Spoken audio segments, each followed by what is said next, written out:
there in Banjo Land, Mike Hedding here, coming to you today with some banjo backup for the old classic fiddle tune, Billy in the Lowground. We're going to do kind of a classic banjo fiddle duet for this song. Back in the day, but kind of pre-bluegrass, where before there was guitars, basses, mandolins in the band, a lot of times it was just the banjo and the fiddle, and they were required to, make the whole band, keep the square dance going or whatever it was. So we're going to work on some rhythmic kind of bluegrass style backup to a fiddle tune, Billy in the Lowground. I've got my banjo in drop C tuning, so you could also use these licks and ideas for songs like Home Sweet Home, Farewell Blues. We'll get into that more in a little bit.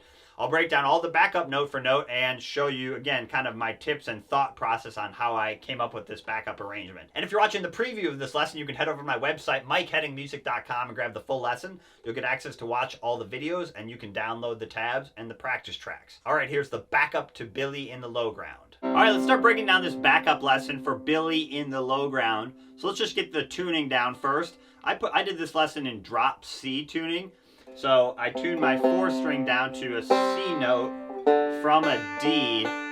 So we're tuning the 4th string down a whole step down to C. And what I recommend is just putting your first finger on the 1st fret of the 2nd string and just tuning it to that note, right? So it'd be octaves.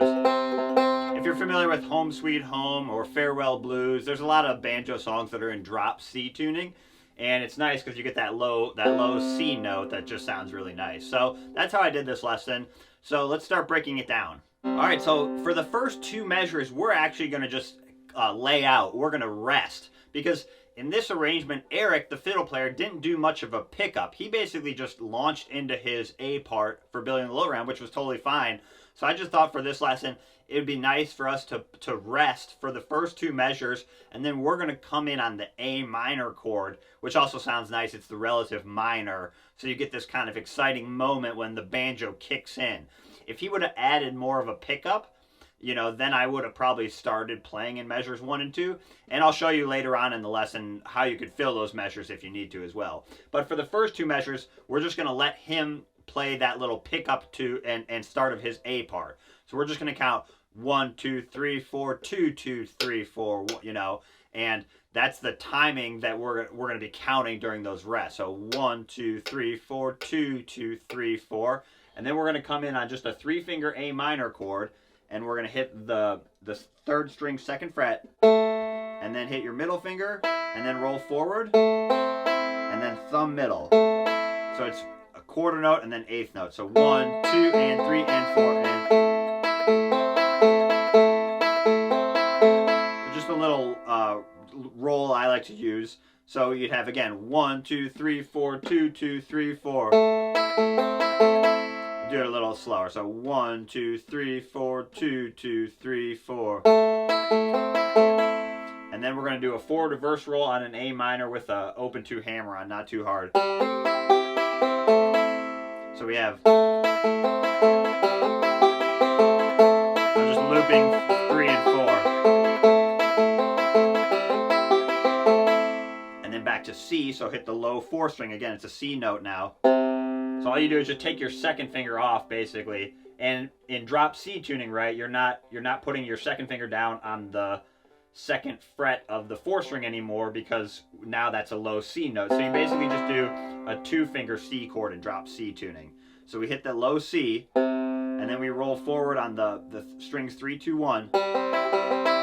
And with banjo backup, remember, we're just trying to play rhythmically, and we're kind of staying out of the way of the melody, but we're really just trying to back up Eric and give him some rhythm to play along with. So that's what I'm thinking about here. So again, we have, and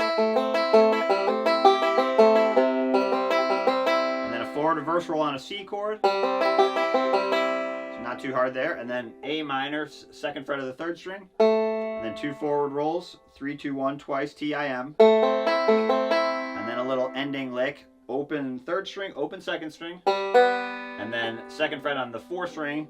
You can do a little bend if you want, and then 1st string, and then open 4th string, and then a thumb middle just to fill it up. So that last measure is a quick G, C. So we're just doing, so not too hard. So we have A minor, again, the first 2 measures are rest, it'd be 2 measures of C. So we'd have 1, 2, 3, 4, 2, 2, 3, 4. So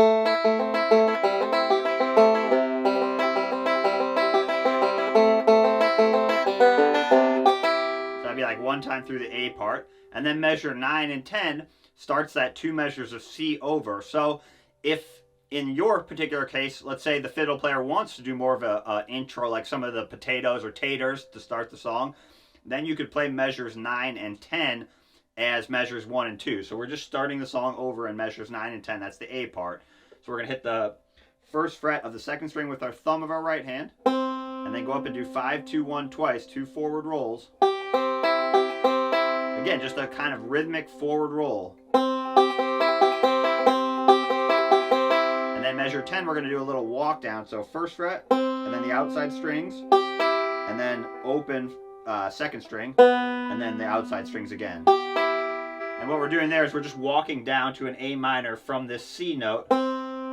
Open. So that's what we're doing. First fret is a C on the second string, open second string, B note, and then down to the A. So that's what we're doing. We're setting up the A minor chord with the C, over the C chord is what we're doing there. So we're going. And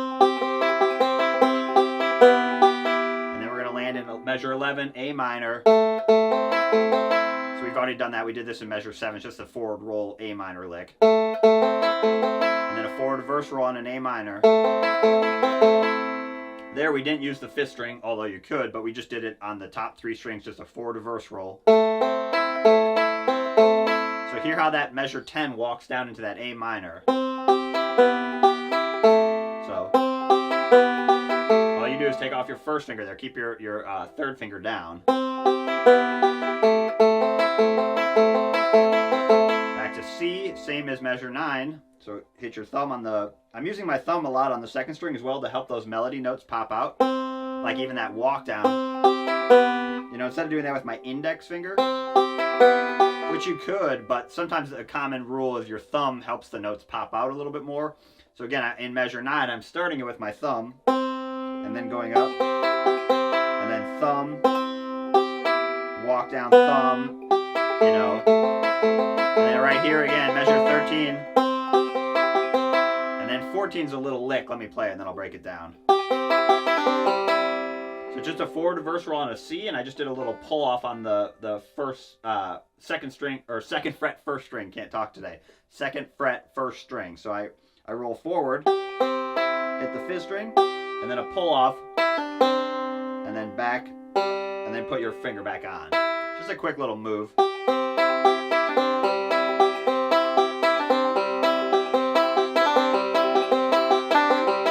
Key there is to keep your right hand moving whether you nail the pull off or not.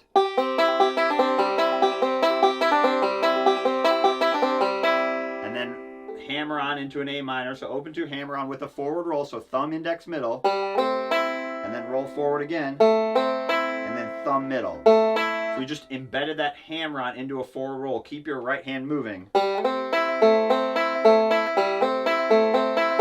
Don't hammer on too quick.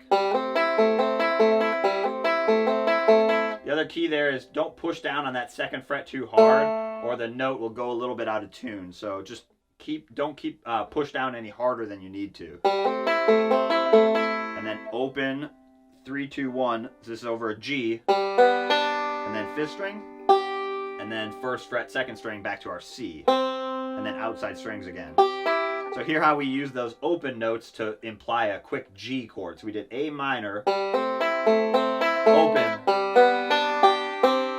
So it's A minor, G, C, right? So that we just use those open strings, almost like a Scruggs lick. And that would be through both A parts. So this song has 2 A parts and 2 B parts. So let's play that top A part. Here we go. Again, it starts with the rest. So 1, 2, 3, 4, 2, 2, 3, 4.